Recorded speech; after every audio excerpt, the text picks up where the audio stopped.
Mari kita sebelum mendengarkan firman Tuhan, sekali lagi saya mengajak kita berdoa, memohon anugerah dan pertolongan Tuhan untuk kita membaca dan merenungkan firman-Nya. Mari kita berdoa.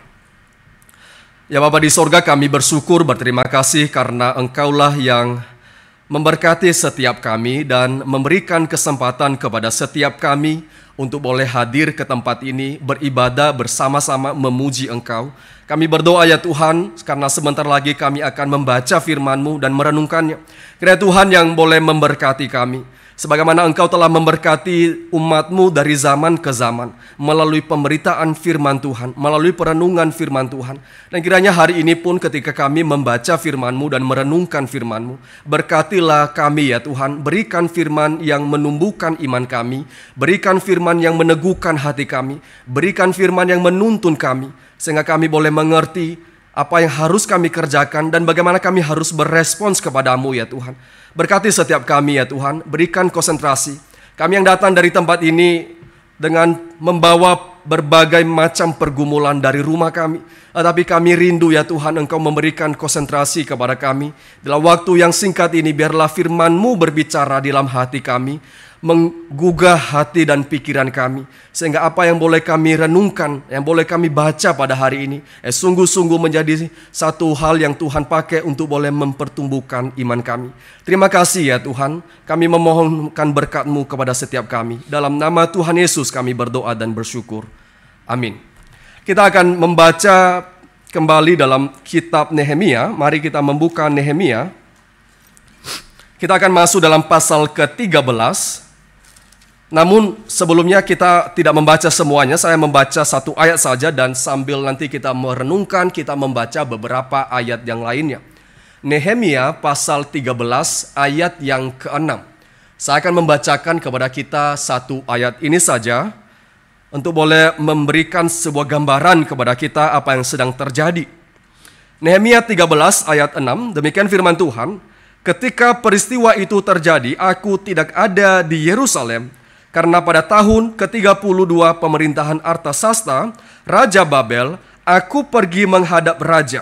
Tetapi sesudah beberapa waktu, aku minta izin dari raja untuk pergi. Saudara yang dikasihi Tuhan, kita sudah merenungkan dari pasal 1 sampai kita di dalam pasal 13 hari ini. Dan terakhir kita merenungkan di bulan Oktober tahun lalu. Satu waktu yang cukup lama ya. Saya nggak tahu Bapak Ibu masih mengingat apa yang kita renungkan pada hari itu. Tapi setidaknya kita mencoba mereview apa yang sedang terjadi. Karena Nehemia memerintah di Yerusalem selama 12 tahun. Tetapi setelah 12 tahun kemudian Nehemia meninggalkan Yerusalem untuk sementara waktu.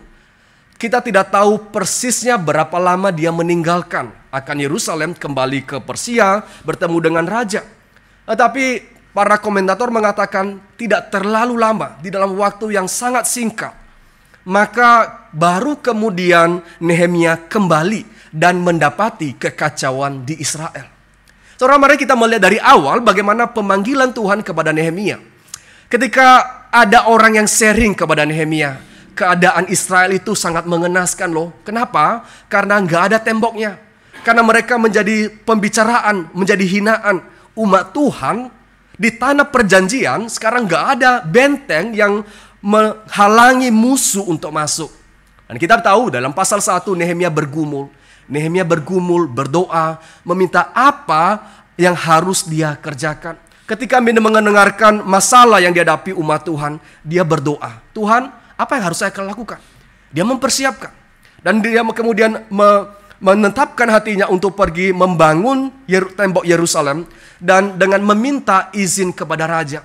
Saudara masih ingat kita melihat, merenungkan bagaimana Nehemia itu merencanakan dengan sangat rinci. Dia akan melewati beberapa daerah, maka perlu surat dari raja. Supaya raja-raja, pemerintah-pemerintah di daerah-daerah yang akan dilalui itu memberikan izin bagi dia untuk melewati.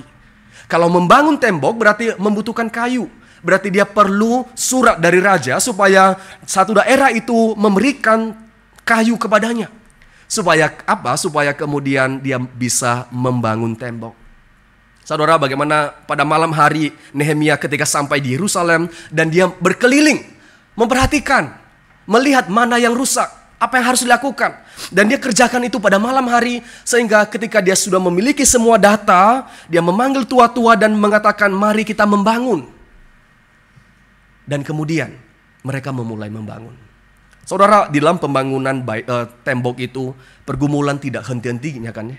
Kita bisa mengingat dalam pasal 5 ada pergumulan dari dalam, bagaimana pertikaian antara orang-orang yang membangun, bagaimana mereka menekan orang-orang yang lain. Tapi juga ada orang-orang seperti Tobia, ada orang-orang seperti Sanbalat, orang-orang yang kemudian menghalangi pembangunan tembok. Ada orang-orang seperti Sanbalat, Tobia yang kemudian mengirimkan surat. Supaya apa? Supaya raja menghentikan pembangunan ini. Saudara, kita melihat bagaimana perjuangan mereka dalam waktu yang singkat itu. Mereka berhasil membangun tembok. Dan kita kalau membaca, perjuangan mereka begitu luar biasa. Tangan yang satu memegang alat untuk membangun, tangan satu apa? Memegang senjata. Kenapa? Satu orang bersiap-siap untuk boleh menghadang musuh kalau musuh datang. Dan ketika mereka mulai membangun, ada orang-orang seperti Sanbalat, Tobia yang mengatakan, kamu bangun apa sih? Kamu tahu ya, yang kamu bangun itu anjing hutan kalau menyentuh itu jatuh, itu roboh. Itu satu penghinaan luar biasa, sekalian. Tapi kita melihat bagaimana hati umat Tuhan, Nehemia yang memimpin, dan kemudian mereka mengatakan, mari membangun. Mari, Nehemia mengajak orang, mari membangun. Mari jangan pikirkan apa yang mereka katakan. Mari kita maju, membangun. Dan sampai mereka membangun. Dan kita mendapati ketika mereka membangun, menabiskan tembok itu. Dan kemudian Ezra membacakan kitab Taurat. Saudara, apa yang terjadi? Mereka sangat hatinya itu tergugah. Dan dikatakan mereka membaca sampai 6 jam, dari pagi sampai siang. Itu waktu yang cukup panjang, sekalian. Saya nggak tahu di antara kita yang cukup panjang membaca Alkitab sepanjang apa ya. Tapi mereka membaca cukup lama dengan berdiri. Itu waktu yang lama dan mereka tahan. Dan ketika firman Tuhan dibukakan kepada mereka dan dibukakan akan keberdosaan mereka, respons mereka apa? Mereka bertobat. Mereka menangis. Mereka berkomitmen mengikut Tuhan. Mereka mau berjanji. Dan sampai Nehemia mengatakan kepada mereka waktu mereka menangisi dosa mereka, Nehemia mengatakan, sudah berhenti menangis. Kenapa? Karena Tuhan sudah mengampuni kamu. Kamu pulang sekarang ke rumahmu, kamu menikmati berkat yang Tuhan sudah kasih, kamu nikmati rotimu, kamu nikmati anggurmu, dan kamu nikmati semua itu. Jangan menangis sekarang.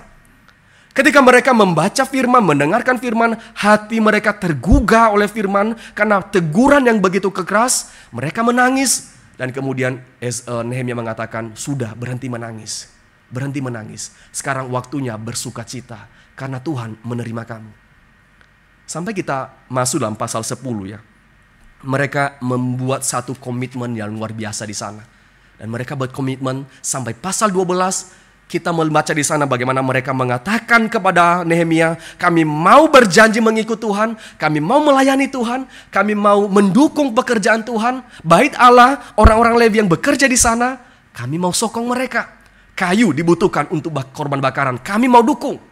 Dan mereka berkomitmen. Kalau saya membaca sekalian dalam pasal 12 ayat, misalkan ayat 45, karena mereka lah yang melakukan tugas pelayanan bagi Allah mereka dan tugas pelahiran, demikian juga para penyanyi dan para penunggu pintu gerbang sesuai dengan perintah Daud dan Salomo anaknya. Karena sudah sejak dahulu pada zaman Daud dan Asaf ada pemimpin-pemimpin penyanyi dan penyanyian pujian dan nyanyian syukur bagi Allah. Pada zaman Zerubabel, Nehemia, semua orang Israel memberikan sumbangan bagi para penyanyi dan para penunggu pintu gerbang. Mereka berjanji bahwa sekalian, kami mau mendukung pekerjaan Tuhan. Kami mau mendukung orang-orang yang melayani di bait Allah. Kami mau mendukung apa yang mereka butuhkan. Kami mau melayani Tuhan. Ada yang bekerja, ada yang melayani di bait Allah. Kami semua mau hatinya melayani Tuhan. Saudara, kalau kita berhenti dalam pasal 12 ya, itu happy ending. Itu jemaat yang ideal. Sudah berjanji, komitmen, mengaku, dan berkomitmen mau sungguh-sungguh melayani Tuhan. Ini ideal sekali. Ini sangat ideal. Tapi ternyata Nehemia gak berhenti di pasal 12. Nehemia berhenti di pasal 13. Membukakan realita dari keadaan umat Tuhan. Karena kenapa? Karena setelah mereka berjanji, berkomitmen sungguh-sungguh dengan seluruh janji-janjinya, pasal 13 itu adalah balikan dari apa yang mereka janjikan itu. Kalau mereka janjikan apa di sebelumnya, hal yang sama mereka langgar di dalam pasal 13. Saudara, kita perhatikan ya. Ini realita dari orang-orang yang mengikut Tuhan. Ini realita orang-orang yang melihat tangan Tuhan memimpin mereka membangun tembok itu. Ini realita orang-orang yang sudah berjanji mengaku dosa mereka. Dan ini realita orang-orang mengatakan kami mau ikut Tuhan. Tapi dalam waktu yang tidak terlalu lama, ditinggalkan oleh Nehemia, mereka kembali melakukan pelanggaran yang sama. Kita coba lihat ya, beberapa janji mereka dan kemudian pelanggaran yang mereka lakukan. Coba membuka dalam pasal 10. Kita bisa membaca misalkan di dalam ayat 29. Pasal 10 ayat 29, saya membaca langsung di bagian B-nya. Hamba Allah itu dan untuk tetap mengikuti dan melakukan segala perintah Tuhan, yakni Tuhan kami, serta segala peraturan dan ketetapannya. Ini komitmen kan ya? Kami mau ikut, mengikut yang mana? Semua, segala peraturan, segala ketetapan yang telah diberikan Tuhan kepada kami melalui Musa. Segala sesuatu, segala perintah, segala peraturan dan ketetapannya.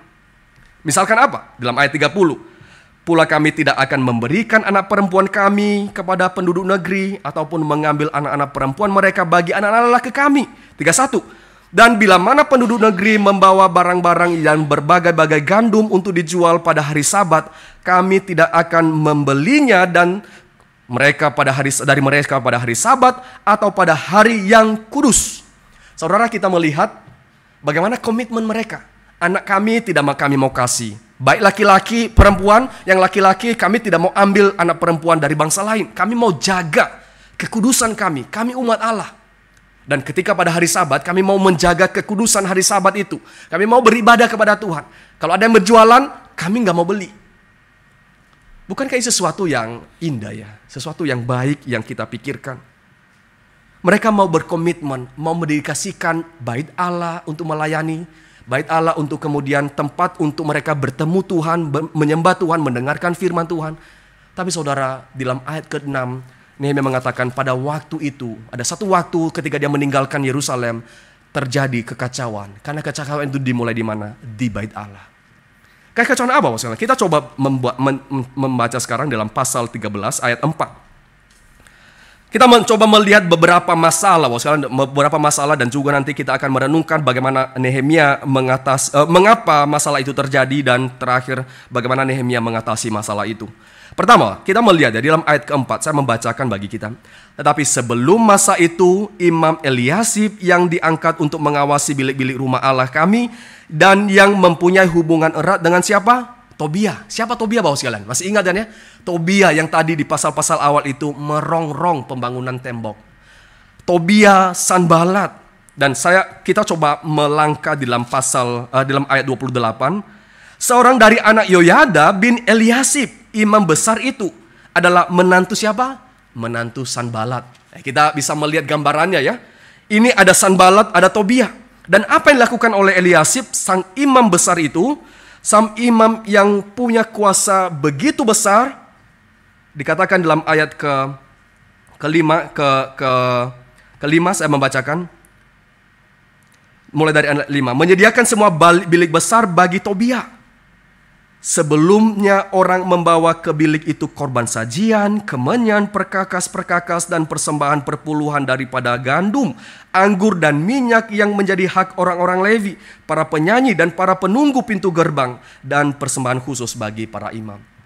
Jadi, tempat di mana umat Allah mau membawa persembahan, tempat bagi umat Allah untuk mendengarkan firman, tempat bagi umat Allah untuk boleh bertemu Tuhan, menjadi sekarang tempat yang khusus bagi Tobia. Ada satu tempat yang khusus di bilik itu karena Eliasib itu sangat berkuasa. Dia punya kuasa bagi seluruh bilik yang ada di situ. Dan itu bilik yang biasa dipakai oleh para Levi. Tempat untuk dibawa persembahan mereka. Itu biasa dipakai, berguna bagi para Levi. Dan kita tahu nanti bagaimana akibatnya Levi itu terusir dan mereka harus bekerja di luar. Saudara, kita melihat ya, bagaimana tempat yang sangat khusus ini.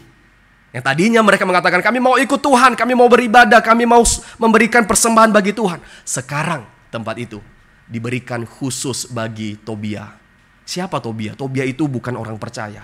Tobia itu nggak menyembah Tuhan. Tobia itu musuh Israel.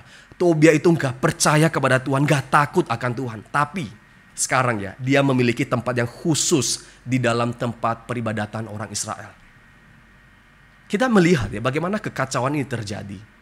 Yang tadinya menjadi tempat bagi mereka beribadah, sekarang menjadi tempat bagi Eliasib sang imam untuk bertemu Tobia.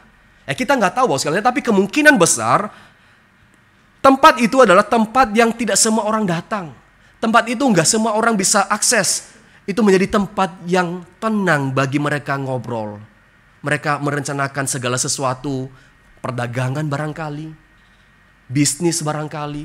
Tempat itu menjadi tempat yang seharusnya mendengarkan akan firman, tapi sekarang menjadi tempat untuk bersengkongkol dengan orang yang tidak percaya. Sehingga akibatnya adalah bahwa para Lewi yang biasa melayani, di tempat itu mereka harus terusir. Dan mereka dikatakan misalkan ya, di dalam ayat 10, orang-orang Lewi dan para penyanyi yang bertugas masing-masing lari ke ladangnya. Saudara, orang-orang ini yang tadinya melayani Tuhan, akibatnya apa? Mereka meninggalkan pelayanan. Kenapa? Karena di bait Allah, tempat yang seharusnya mereka melayani, tempat yang seharusnya mereka dedikasikan hidup mereka bertemu Tuhan, sekarang menjadi tempat di mana imam itu bertemu orang tidak percaya, merencanakan segala sesuatu yang menurut mereka baik.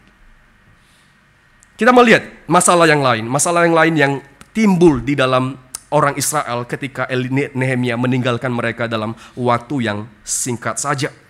Di dalam ayat yang ke-15 misalkan, saya baca dalam ayat 15. Pada masa itu kulihat di Yehuda, orang-orang mengirik memeras anggur pada hari Sabat. Pula orang-orang yang membawa beras, berkas-berkas gandum dan memuatnya di atas keledai, juga anggur, buah anggur dan buah ara, dan berbagai muatan yang mereka bawa ke Yerusalem pada hari Sabat. Aku memperingatkan mereka ketika mereka menjual bahan makanan. Saudara, apa yang terjadi? Ketika Nehemia kembali dan mengetapati, tadinya mereka mengatakan, kalau ada orang yang berjualan di hari Sabat, kami gak mau beli. Karena kenapa? Karena kami mau menguduskan hari Sabat ini. Karena kami mau mengkhususkan hari Sabat ini menjadi tempat, menjadi waktu bagi kami beribadah kepada Tuhan. Menjadi waktu kami mendedikasikan hidup kami berelasi dengan Tuhan. Memuji Tuhan bersama-sama dengan seluruh umat Tuhan. Tapi ketika Nehemia meninggalkan mereka di dalam waktu yang begitu singkat, mereka justru melanggar kekudusan hari Sabat. Saudara, mereka punya anggur. Mereka mengirik anggur itu, mendapatkan anggur. Mereka mendapatkan hasil tanah, mereka membawanya dan menjualnya. Apa yang salah? Apa salah menjual gandum? Apa salah mengirik anggur? Yang gak salah sih. Tapi yang salah apa? Karena mereka melakukannya pada hari Sabat. Kenapa menjadi masalah? Karena Tuhan menentukan dan menuntut mereka menguduskan hari itu. Karena mereka seharusnya memfokuskan hari itu untuk boleh menyembah Tuhan. Dan masalahnya di mana, Bapak sekalian? Masalahnya adalah ini bukan masalah mereka kekurangan uang atau segala macam. Tapi masalahnya adalah mereka kurang melihat pemeliharaan Tuhan. Kegagalan mereka melihat pemeliharaan Tuhan itu menghantar mereka untuk melanggar akan kekudusan Tuhan. Tuhan mengatakan, seolah Tuhan mengatakan begini, ini hari yang khusus, ini waktu yang khusus. Mereka mengatakan, enggak Tuhan, waktunya ini sama aja. Tuhan mengatakan, ini waktu yang khusus, saya sudah kasih 6 hari. Mereka mengatakan, enggak Tuhan, waktunya enggak cukup. Satu hari lagi, ini waktu yang rame. Kami mau berdagang. Saudara, mereka mau kemudian melanggar hukum Tuhan, melanggar kekudusan akan hari Sabat itu. Simply karena apa? Karena mereka tidak terlalu percaya bahwa Tuhan cukup memelihara hidup mereka selama 6 hari. Ini bukan masalah cukup gak cukup, mereka punya bahan makanan, punya uang dan segala macam. Ini masalah hati, Bapak sekalian. Barangkali mereka punya banyak di tangan, tapi hati mereka melihatnya berbeda. Mereka melihat ini kesempatan mendapatkan untung yang banyak. Maka hati mereka yang bermasalah, mereka melihat Tuhan, Engkau yang berjanji memberkati kami. Tapi Tuhan, satu hari ini adalah hari yang dimana kami melihat kesempatan luar biasa. Kami harus manfaatkan. Saudara, ada satu ironi dalam hal ini ya. Kalau kita bertanya begini, Orang-orang ini sebelumnya dari mana sih? Orang-orang ini dari pembuangan kan ya. Mereka dibuang di Babel, kemudian dilanjutkan oleh Persia. Kemudian di dalam zaman Ahasiweros mereka dibawa pulang kan ya. Boleh diizinkan boleh pulang. Berarti mereka bisa balik ke tanah perjanjian ini karena siapa? Karena Tuhan kan ya. Mereka bisa balik karena Tuhan. Mereka bisa membangun tembok itu karena Tuhan. Bukan karena kekuatan mereka, kita sudah merenungkan itu. Mereka bisa menanam dan tanah itu, tanah pemberian Tuhan. Mereka bisa menghasilkan buah anggur, itu karena siapa? Karena Tuhan. Karena Tuhan mengatakan kepada Israel, aku akan memberkati kamu. Tuhan berkali-kali mengatakan kepada Israel di zaman sebelumnya bahwa kamu nggak menanam, kamu nggak ini loh, menanam, aku yang menanam. Kamu tinggal menikmati hasilnya. Nah kemudian kita melihat tadi pertama mereka sampai ke tanah itu karena anugerah Tuhan. Karena Tuhan yang mengizinkan mereka membangun tembok karena Tuhan. Sehingga mereka bisa aman dan kemudian mereka bisa menanam dan menghasilkan buah karena Tuhan. Anggur itu bisa menghasilkan buah karena Tuhan, berkat Tuhan. Sekarang ya, berkat Tuhan itu menjadi alat untuk apa? Untuk melanggar kekudusan Tuhan. Wah ini ironis sekali Bapak sekalian. Tuhan sudah memberkati mereka. Begitu seluruh berkat Tuhan. Segala sesuatu yang mereka punya ya. Itu karena Tuhan memberkati. Sekarang ya. Apa yang Tuhan kasih ini menjadi alat. Untuk apa? Mereka melanggar kekudusan Tuhan. Itu ironis sekali Bapak sekalian. Bukankah seharusnya dengan seluruh berkat itu. Mereka boleh membawa, menjaga kekudusan Tuhan. Oh tidak. Mereka tidak melakukan itu Bapak sekalian. Karena kenapa? Karena mereka melihat Tuhan gak cukup untuk boleh memberikan pemeliharaan kepada mereka. Jadi tadi dalam pasal 10 mereka mengatakan kami mau mendedikasikan hidup kami untuk bait Allah, untuk orang-orang melayani, untuk Tuhan. Tapi tempat yang seharusnya khusus itu menjadi tempat bagi Tobia. Kalau Tobia datang, dia tamu istimewa. Dia tidak perlu menginap di hotel. Ada satu tempat yang khusus. Dia ada tempat di sana, satu bilik. Kedua, mereka berjanji kalau ada orang berdagang kami gak mau. Karena Tuhan sudah memberkati kami 6 hari. Tapi dalam waktu yang singkat seluruhnya itu berubah. Mereka berdagang. Mereka tidak lagi menjaga kekudusan hari Sabat. Hati mereka mengatakan Tuhan gak cukup. Kami harus berjuang. Ketiga apa yang menjadi masalah bagi orang-orang ini? Mereka berjanji di dalam pasal 10 tadinya. Mereka mengatakan kalau anak-anak laki-laki kami tidak mau ambil dari anak-anak perempuan mereka sebagai istri. Anak-anak perempuan kami tidak berikan kepada anak-anak lelaki bangsa lain. Tapi di dalam di dalam ayat ke-25 kita baca. Ayat 25 dikatakan oleh Nehemia kepada kita. Ayat 2 dari 23. Pada masa itu juga kulihat bahwa beberapa orang Yahudi memperistri perempuan-perempuan Asdod, perempuan-perempuan Amon, dan perempuan-perempuan Moab. Akibatnya apa? Sebagian dari anak-anak mereka berbicara bahasa Asdod dan bahasa bangsa-bangsa lain itu dan bahasa lain itu dan tidak tahu berbicara bahasa Yahudi. Loh masalahnya apa? Bukankah bahasa internasional kan ya? Mereka bisa kemana-mana pakai bahasa asing kan ya?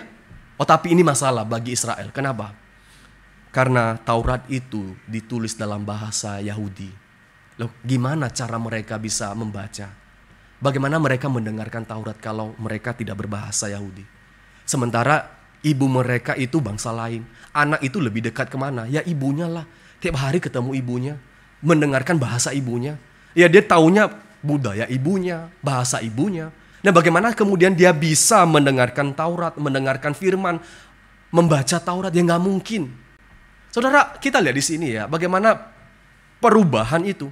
Perubahan dari beberapa waktu lalu mereka komitmen, kami tidak akan kasih. Nggak lama, nggak butuh waktu lama. Mereka kemudian mengambil anak-anak perempuan dari bangsa lain. Dan kemudian anak-anak perempuan mereka kasih kepada bangsa lain.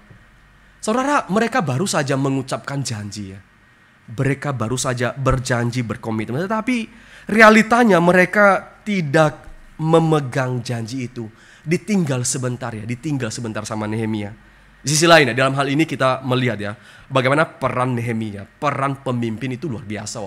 Karena Nehemia berada di situ dan kemudian membawa bangsa itu ke jalan yang baik. Pemimpin itu sangat penting. Kalau pemimpin punya kuasa tetapi tidak membawa ke jalan yang baik, itu bahaya sekali. Kalau pemimpin itu takut Tuhan, dia membawa seluruh umat itu kepada Tuhan. Di sisi lain, bahwasanya ditinggal sebentar, mereka itu tergoda. Tapi kalau kita membaca cerita ini dan kemudian melihat masalah-masalah mereka, kita akan mengatakan, waduh, ini kok kayaknya gak jauh dari kehidupan saya ya. Saya kayaknya berkomitmen beberapa waktu lalu deh, tahun lalu itu, awal tahun barangkali, ini dan ini dan segala macam. Kayak gagal sih, saya gagal. Barangkali ada di antara kita yang kemudian mengalami pergumulan-pergumulan ini. Mungkin pergumulan yang berbeda. Tapi kita tahu ya, kita tahu orang-orang ini yang sungguh-sungguh berkomitmen menangis. Waktu kalau kita baca dalam pasal sebelumnya ya, mereka nangis luar biasa, berlutut di hadapan Tuhan. Oh, itu luar biasa sekali. Tapi dalam waktu yang sangat singkat ya, mereka bisa berubah. Di sini ya, kita melihat ada satu teguran dan peringatan keras bagi kita sih. Supaya apa? Supaya ya kita memperhatikan bagaimana hidup kita. Karena meskipun sekuat apapun kita berkomitmen ya, itu godaan itu begitu besar, boskan. Ada kemungkinan untuk jatuh lagi. Tapi gimana? Ya nanti kita melihat bagaimana Nehemia mengatasi masalah ini. Tapi yang kedua, yang kita renungkan, tadi saya mengajak kita melihat masalahnya apa saja. Sekarang kedua, kita bertanya, bisa masalah itu muncul? Kenapa itu bisa muncul dalam kehidupan umat Tuhan? Di dalam ayat yang pasal 4 tadi kita melihat bahwa Eliasib itu imam memberikan tempat bagi Tobia. Eliasib itu besannya itu Sanbalat. Dia besan sama Sanbalat berteman dengan Tobia, dan kemudian terjadilah kekacauan ini. Jadi apa maksudnya? Kenapa masalah ini terjadi? Ini masalah relasi yang salah. Mereka itu memiliki relasi yang salah. Saya tidak mengatakan ya, dia berelasi kepada Tobia atau kepada Sanbalat karena mereka itu orang yang jahat. Tapi saya mengatakan karena mereka nggak takut Tuhan, bos sekalian. Mereka itu kemudian, dia itu kemudian menjaga relasi, membentuk relasi. Dan relasi itu bukan relasi yang, saya kira ya, saya percaya ini bukan relasi dalam 1-2 hari ya. Ini relasi yang dilakukan dalam waktu yang cukup lama. Barangkali dalam waktu mereka di rongrong itu sudah ada relasi sebelumnya. Dan tetapi barangkali ada Nehemia dan mengikuti Nehemia. Tetapi hati begitu cepat berubah. Dia kasih anaknya kepada Sanbalat, kepada keturunan Sanbalat. Sehingga ada relasi secara politik, secara bisnis. Tapi Bapak Saudara, yang saya mau katakan adalah ada relasi yang salah di sini. Dan kita tahu bahwa relasi yang salah ini seringkali membawa kekacauan bagi hidup kan. Misalkan ya, kita lihat di dalam perjanjian baru, misalkan Paulus itu memberikan teguran kepada Timotius. Dia mengatakan ya, nanti saudara bisa membaca dalam 2 Timotius pasal 3 ayat ke-5. Di situ Paulus mengatakan ya kepada Timotius, Timotius, kamu tahu ya, dalam gerejamu itu ada orang-orang yang kelihatan beribadah. Ada orang-orang yang kelihatan sungguh-sungguh ikut Tuhan. Tapi mereka sebenarnya enggak. Saya bilang kepada kamu ya, tinggalkan orang-orang itu. Tinggalkan orang-orang itu. Kenapa? Karena meskipun ya kamu itu jaga mereka, tapi hati mereka itu kacau. Hati mereka itu enggak takut Tuhan. Dan mereka bisa mengacaukan kamu dan gereja di mana kamu melayani. Paulus mengatakan, tinggalkan mereka. Jangan berteman dengan mereka. Kita melihat satu contoh di dalam Alkitab, yaitu Rehabeam. Rehabeam siapa? Masih ingat ya Rehabeam? Ada Rehabeam, ada Yerobeam. Rehabeam itu anak dari Salomo ya. Apa yang terjadi dalam masanya ya? Ketika orang-orang datang, pekerja itu datang kepada Rehabeam. Rehabeam, kami kan sudah bekerja ya. Sudah bekerja lama kepada bapamu Salomo. Kami setia melayani. Kami sungguh-sungguh melayani. Tapi ya kami ditambahlah gajinya, tambahlah sedikit. Kami nggak minta banyak kok, tambah sedikit aja. Karena beban kami itu tambah banyak, tapi apresiasi yang diberikan kepada kami itu nggak berubah.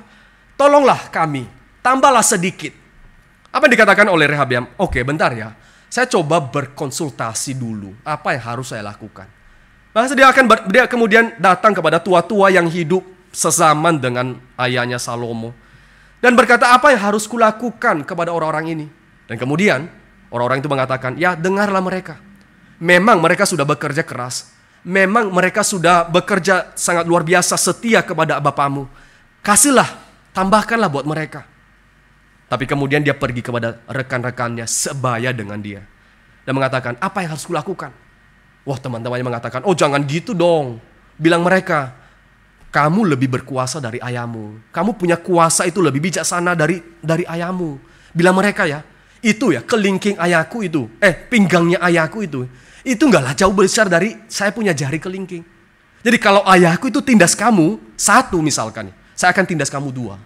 Oh saudara, Rehabeam raja yang baru itu ya. Dia mendapatkan angin segar dari rekan-rekannya. Saya harus menyatakan otoritas saya dong. Dan kemudian waktu dia melakukan itu, apa yang terjadi?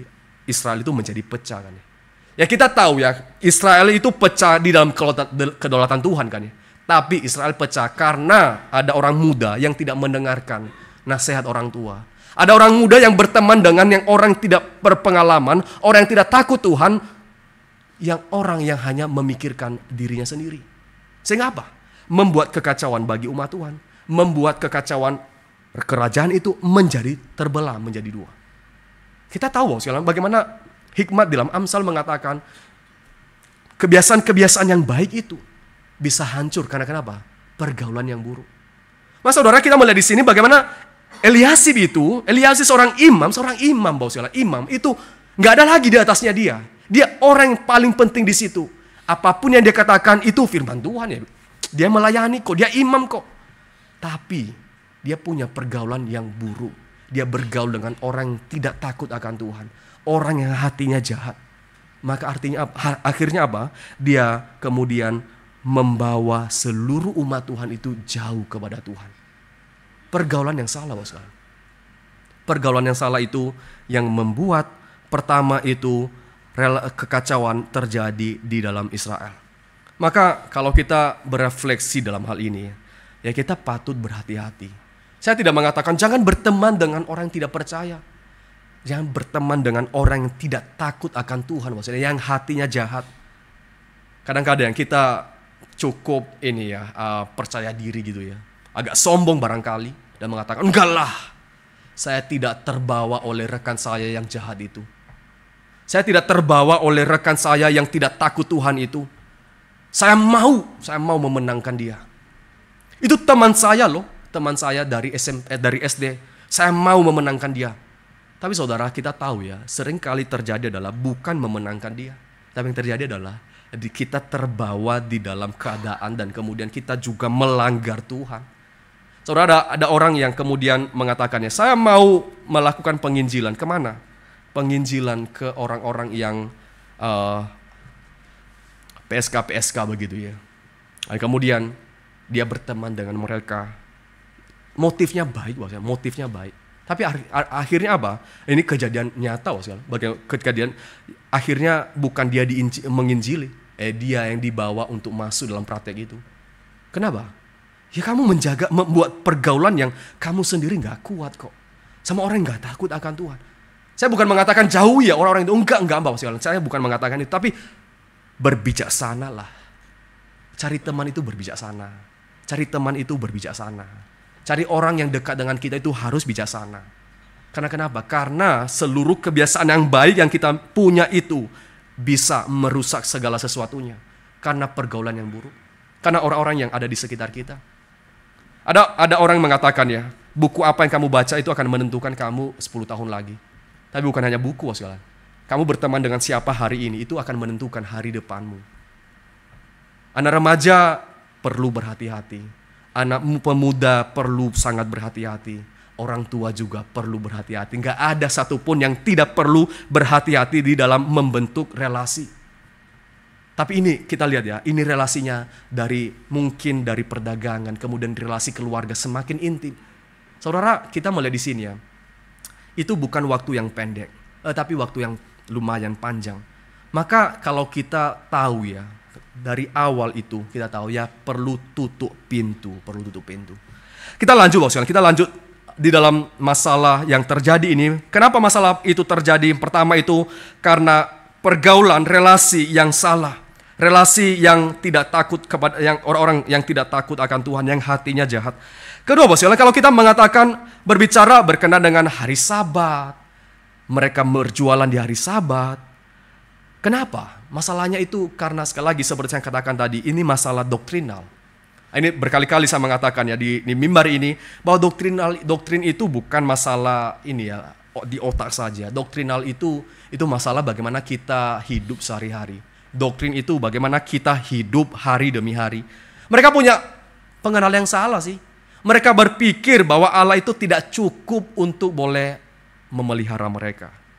Mereka pikir bahwa uanglah segala-galanya. Bukan berarti uang itu nggak diperlukan. Ya diperlukan dong, diperlukan. Tapi ketika uang itu menjadi segala-galanya dan mereka melupakan Tuhan. Ketika mereka mengatakan, aduh Tuhan, kayaknya Tuhan sih memberkati kami. Tapi kelihatannya Tuhan memberkati lewat kami melanggar ini. Oh saudara, kita melihat di sini ya, kenapa masalah ini terjadi? Ini masalah hati mereka yang melihat kepada Tuhan, yang tidak cukup untuk kemudian memberikan pemeliharaan kepada mereka. Hati-hati Bapak sekalian. Ketika kita melakukan, ya barangkali kita hari ini tidak seperti zaman di Israel ya, yang satu hari itu mereka kemudian khususkan bagi Tuhan. Ya hari ini kita beribadah kepada Tuhan berapa lama sih? Ya paling lama kalau saya yang memimpin paling 1,5 jam kan ya, nggak terlalu lama. Tapi saudara, ada banyak kan ya orang percaya yang kemudian dengan ringan mengatakan, aduh hari ini janganlah ibadah kepada Tuhan. Loh kenapa? Ada deal yang harus saya kerjakan pada waktu ini. Kalau ini gak saya temui ya, ini bahaya loh, ini bahaya. Saya tidak mengatakan Bapak sekalian, jangan lakukan apa-apa di hari di mana kita boleh beribadah kepada Tuhan. Tapi bertanyalah. Tanyalah kepada hatimu, dan ini bukan kita menjudge orang lain, tapi judgelah dirimu. Dan bertanyalah, sebenarnya saya lakukan ini karena saya percaya pemeliharaan Tuhan, atau saya sebenarnya agak khawatir ya. Kayaknya memang Tuhan sih memelihara, tapi kayaknya Tuhan harus lewat ini deh. Nah, seperti misalkan Abraham ya. Seperti Abraham, ya Tuhan kasih anak sih, tapi kayaknya lewat ini deh. Saudara, kita perlu bertanya sih sama diri kita. Saya melakukan ini, saya tidak beribadah kepada Tuhan hari ini itu karena apa? Karena saya percaya pemeliharaan Tuhan, atau saya ragu sedikit. Kadang-kadang keraguan itu enggak terlalu besar kok, tapi ragu sedikit. Sehingga membawa kita untuk kemudian melanggar Tuhan. Jadi dalam bagian kedua, misalnya kita kembali berefleksi ya. Setiap apapun yang kita lakukan di dalam pelanggaran kepada Tuhan ya, khususnya dalam hari Sabat, dalam peribadatan kepadanya. Pertanyaan yang serius adalah, kenapa saya lakukan itu? Mengapa saya memilih ini dan bukan beribadah kepada Tuhan? Itu harus saudara dan saya harus jawab sungguh-sungguh. Kalau tidak, kita ya nggak pernah memikirkan pertumbuhan rohani kita. Ya beginilah hidup. Tapi saudara, kalau kita mengatakan, saya lakukan ini karena memang begini.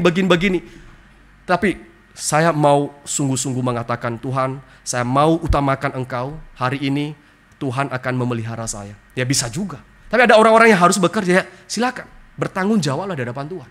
Hatimu lah yang sungguh-sungguh menyatakan judgment yang benar di hadapan Tuhan. Yang ketiga, masalah ini terjadi kenapa? Pertama tadi masalah relasi, kedua masalah hati mereka yang melihat pemeliharaan Tuhan itu tidak cukup. Kemudian kita juga melihat ada masalah bisnis di sini. Ketika mereka berbisnis dengan orang-orang yang tidak mengenal Tuhan, mereka memberikan anak mereka mengambil anak mereka, dan ini kan ada terjadi relasi yang lebih luas kan ya. Perdagangan menjadi lebih luas, kemudian relasi menjadi lebih baik, dan ini menolong mereka di dalam apa? Di dalam keadaan ekonomi, status sosial, dan segala macam. Jadi kita melihat di sini bahwa orang Israel itu melihat bahwa dengan mereka melanggar seluruh firman yang mereka tahu itu, mereka bisa memiliki kehidupan yang lebih baik. Mereka punya relasi perdagangan yang lebih baik. Mereka punya relasi yang lebih luas dengan orang lain.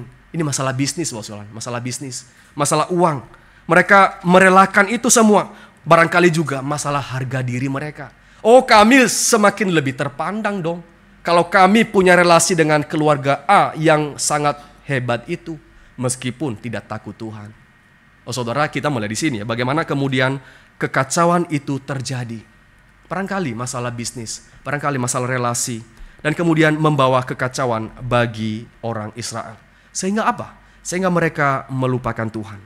Sehingga mereka mengabaikan Tuhan. Dan kalau kita membaca, mereka tidak sepenuhnya melupakan Tuhan.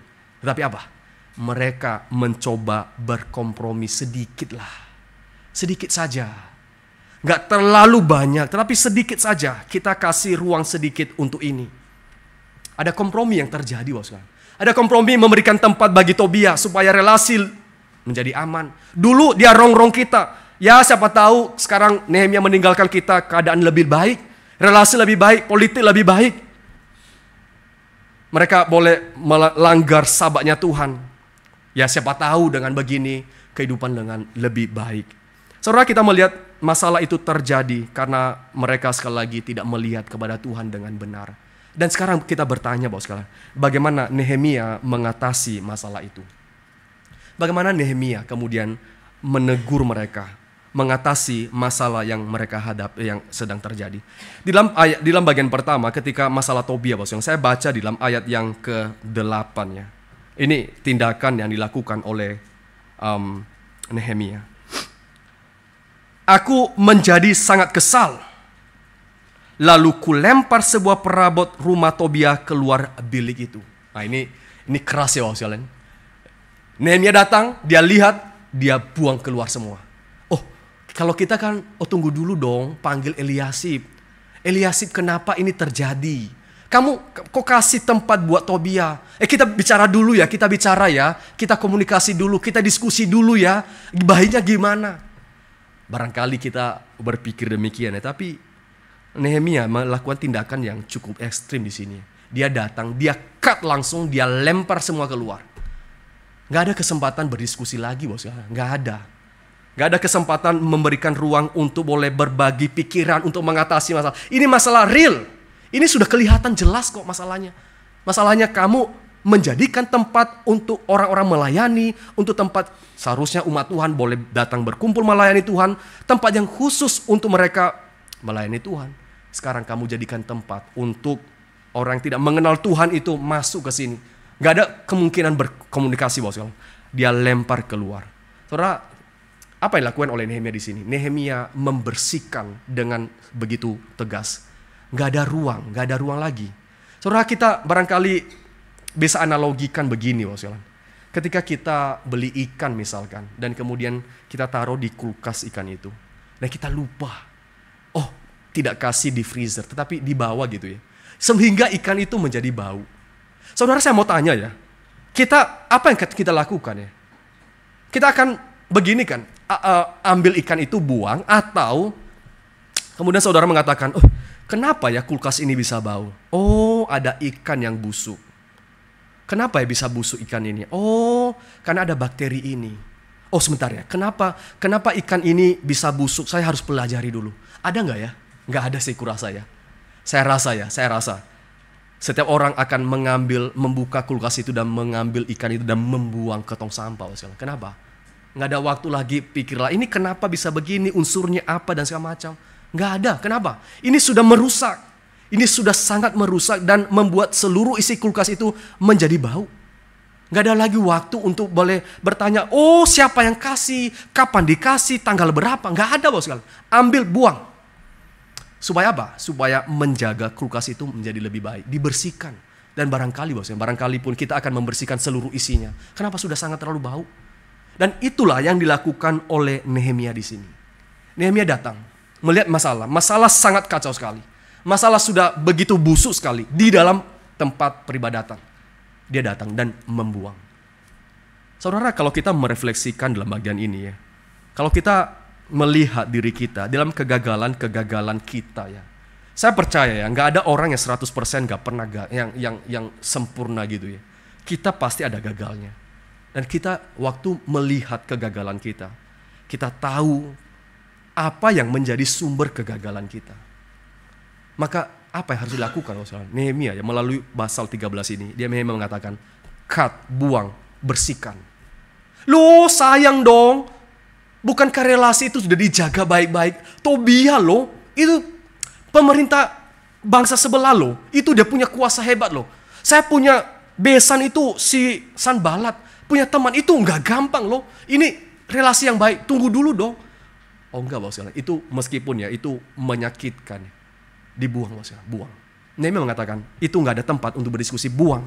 Dan kalau kita melihat ya, sesuatu masalah dalam diri kita mengikut Tuhan, dalam berkomitmen mengikut Tuhan, apapun itu, apapun itu, kalau itu menjauhkan kita dari Tuhan, kita mencoba beriman dan bersama dengan Nehemia mengatakan, Tuhan saya mau cut dia dari hidupku. Barangkali ya teman yang membawa kita jauh dari Tuhan. Cobalah dengan mengatakan, ya saya tetap mengenal engkau sebagai temanku, tapi saya sudah nggak bisa ikut selalu dengan kamu. Kenapa? Karena saya semakin hari semakin jauh dari Tuhan kalau saya bersama dengan kamu. Tapi ini sayang loh, ini teman baik ini. Saudara, kalau kita mulai di sini ya, nggak ada sayang-sayangnya Nehemia terhadap relasi yang sudah dibangun. Kenapa? Karena itu sangat rusak sekali. Maka yang kita bisa lihat di sini perlu hati-hati di dalam berelasi. Dan ketika kita pun tahu unsur masalahnya, entah dalam relasi, dalam apapun, dalam masalah-masalah yang terjadi ini tadi, apapun itu, ya kita boleh mengatakan, Tuhan saya mau menyingkirkan itu dari hidupku.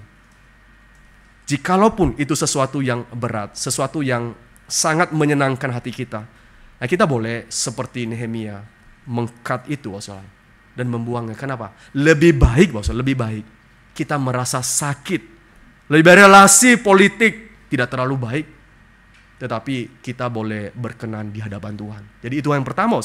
Yang pertama yang Nehemia ungkapkan adalah bahwa sumber itu ketika engkau tahu kegagalanmu, engkau tahu sumbernya apa, dan engkau singkirkan sumber itu. Nggak ada waktu berdiskusi, tunggu dulu Tuhan, seminggu lagi saya baru melepaskannya. Seperti Agustinus misalkan ya, Bapak Agustinus itu orang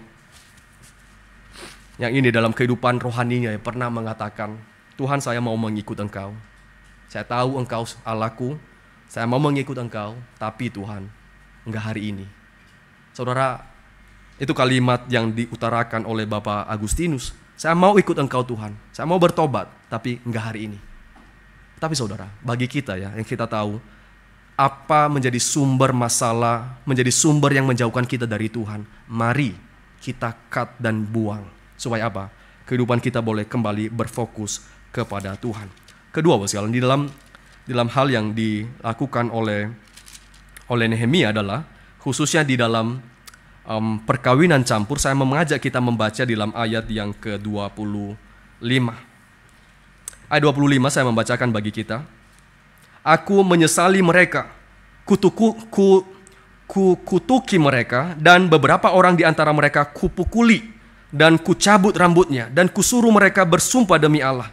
Demikian, jangan sekali-sekali kamu serahkan anak-anak perempuanmu kepada anak-anak lelaki mereka, atau mengambil anak-anak perempuan mereka sebagai istri untuk anak-anak lelakimu, atau untuk dirimu sendiri. Saudara, seorang Nehemia ya, kita nggak bisa bayangkan ya, Nehemia itu datang kepada orang-orang yang kawin campur itu, dan datang memarahi mereka secara kata-kata dan memukuli mereka.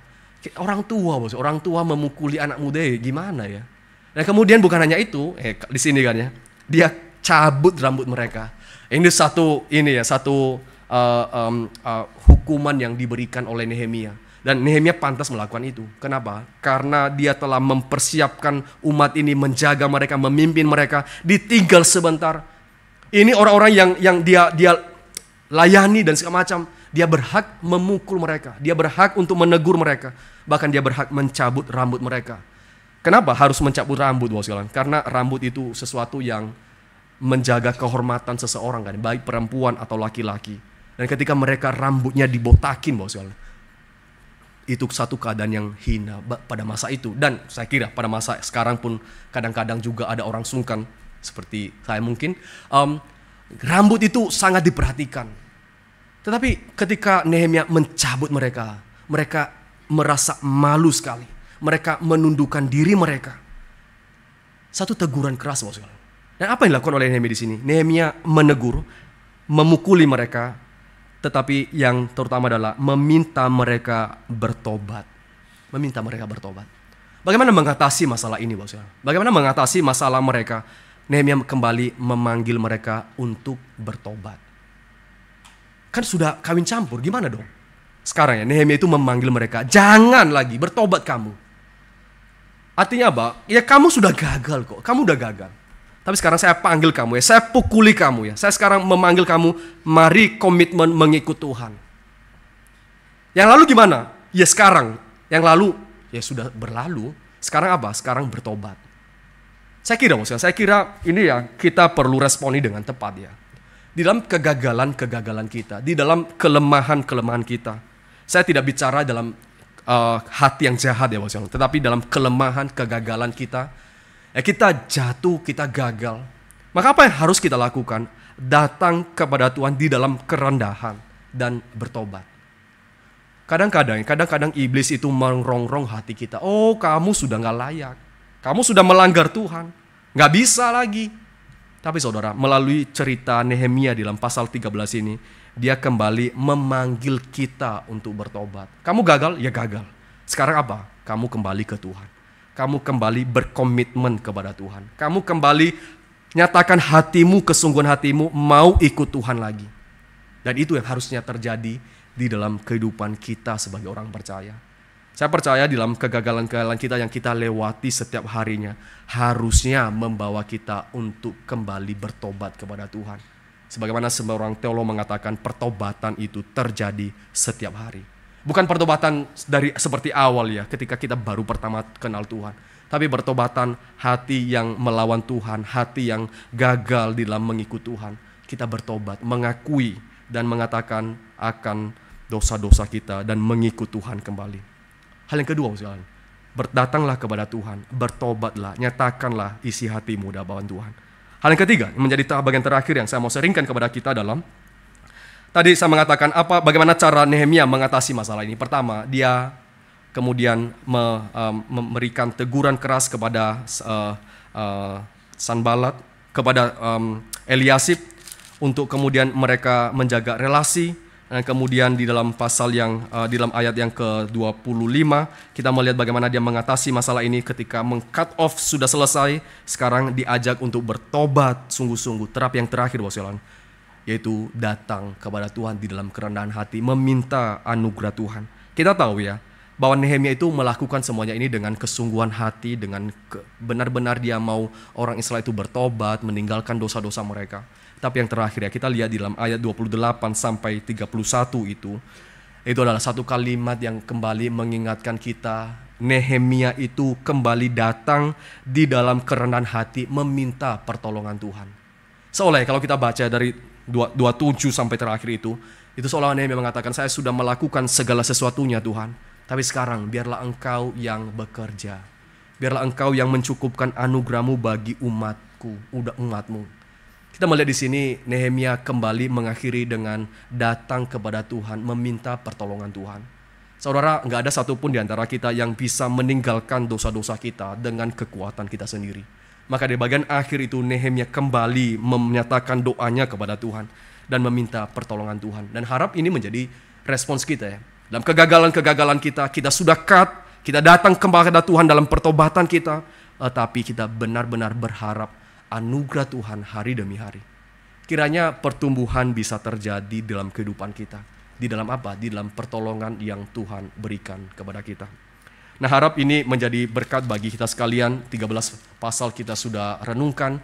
Tidak terlalu banyak kita merenungkan satu pasal setiap minggunya dan tidak terlalu detil, tetapi harap ini boleh sekali mengingatkan kita, inilah kehidupan umat Tuhan. Di dalam kegagalan-kegagalan mereka, Tuhan memberikan kesempatan. Tetapi kesempatan tidak selalu ada, karena kemudian kita melihat bagaimana Tuhan menghukum mereka di dalam masa-masa yang akan datang. Tetapi ketika kegagalan itu terjadi, mari kita menilik hati kita dan mengetahui sumber-sumbernya. Mari kita dengan iman mengatakan, Tuhan, saya mau buang. Mari kita mulai mengatakan, Tuhan, saya mau menghentikan semuanya ini. Dan saya mau sungguh-sungguh berbakti kepadamu. Dan kiranya Engkau yang memberikan pertumbuhan bagi kerohanian saya. Mari kita tundukkan kepala, kita berdoa. Bapa di sorga, kami sekali lagi bersyukur, berterima kasih karena firman-Mu sekali lagi kami boleh renungkan pada pagi hari ini. Kami boleh melihat bagaimana kehidupan umat Tuhan, bagaimana kehidupan orang-orang percaya pada zaman Nehemia. Mereka yang mengikut Engkau, mereka yang berkomitmen dengan sungguh-sungguh mengikut Engkau. Tapi tak luput mereka dari kegagalan demi kegagalan. Dengan banyak masalah yang terjadi, Tuhan, kami bersyukur Engkau membukakan ini kepada kami. Sehingga kami boleh melihat kepada diri kami. Kami pun bukan orang-orang yang sudah sempurna mengikut Engkau. Kami orang-orang yang juga gagal. Tetapi kami bersyukur kepada Engkau ya Tuhan. Engkau sekali lagi memberikan firman yang mengingatkan kami. Apa yang harus kami kerjakan, apa yang harus kami lakukan di dalam kegagalan-kegagalan ini. Ya Tuhan, pimpin kami, kuatkan kami. Roh Kudus-Mu yang boleh mencukupkan kekuatan kepada kami untuk boleh membuang dan mengkat segala sesuatu yang menghalangi kami bertumbuh mengikut Engkau. Tuhan, tolong kami, biarlah Engkau yang meneguhkan hati kami untuk melakukan hal demikian.